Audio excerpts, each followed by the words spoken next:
bonjour.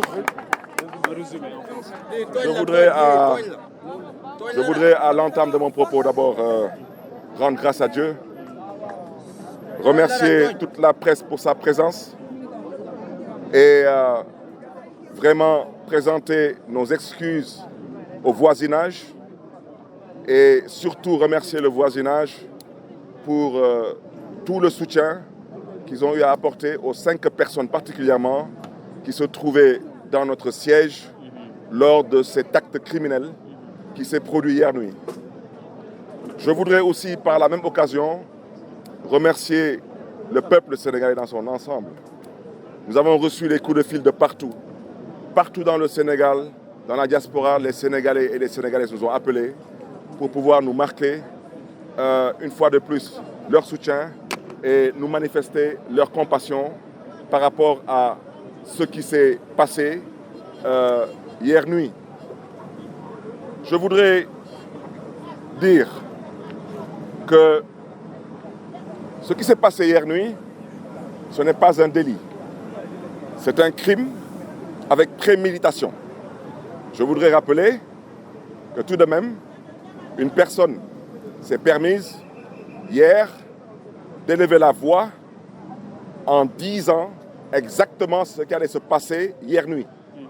Donc, l'acte est prémédité. Nous ne sommes pas en matière de délit, nous sommes en matière de crime et je pense que les chambres d'accusation servent à quelque chose en la matière. Je voudrais insister ici avec force pour dire que ces va-nu-pieds qui ont élevé hier la voix, qui ont menacé de faire ce qu'ils ont fait hier nuit, si ces personnes passent la nuit chez eux, sachez que dans ce pays, la séparation des pouvoirs n'est qu'une chimère. Je le dis et je le répète avec force.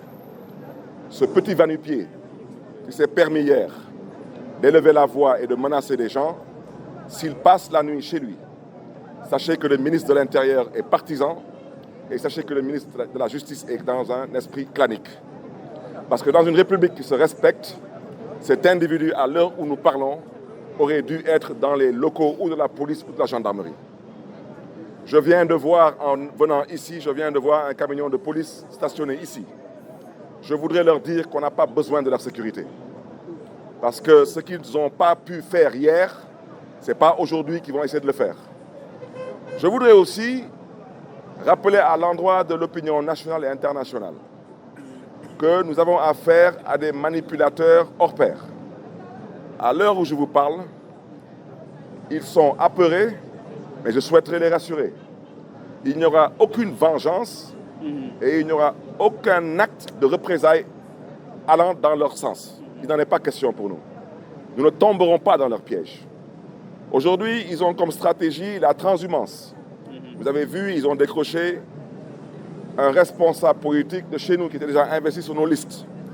Ils ont, entre autres, comme stratégie, ils ont la prise d'otages. Vous avez peut-être pu constater qu'un d'entre nous est actuellement en prison à Tambacounda sur la base d'aucun motif valable. Ils ont aussi comme autre stratégie de nous provoquer et de nous inviter à descendre dans les égouts avec eux, ce que nous ne comptons pas faire.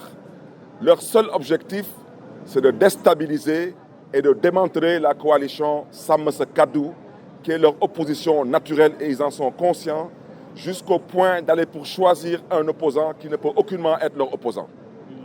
Je le dis et je le répète avec force.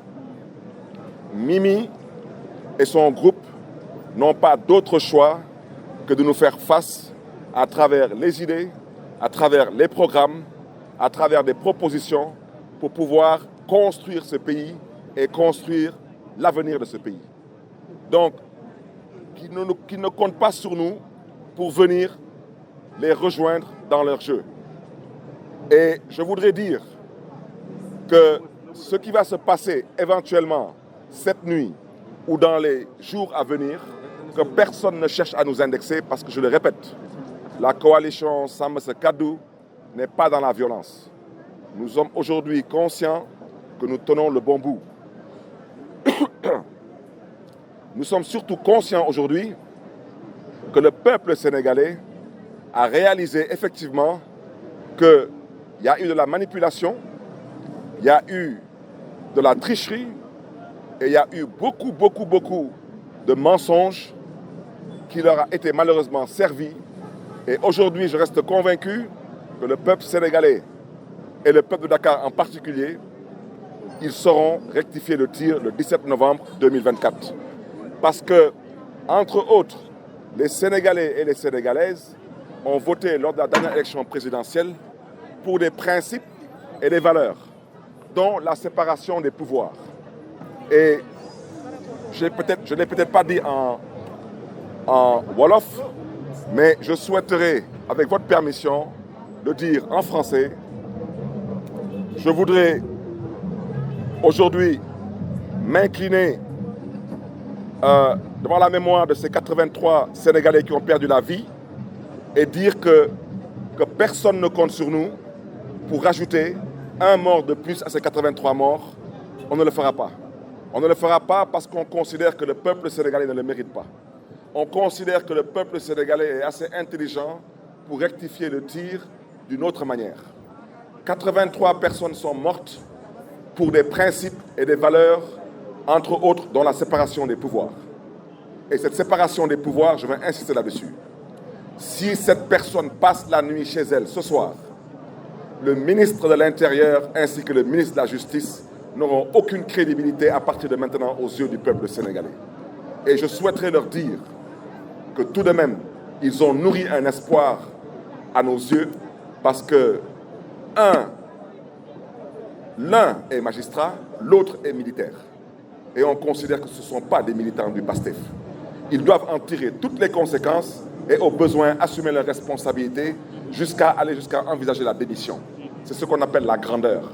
Maintenant, s'ils acceptent d'être dans le parti pris, s'ils acceptent d'être dans l'esprit clanique, nous invitons les Sénégalaises et les Sénégalais, particulièrement le peuple de Dakar, à sanctionner ces comportements, ces attitudes, le 17 novembre 2024.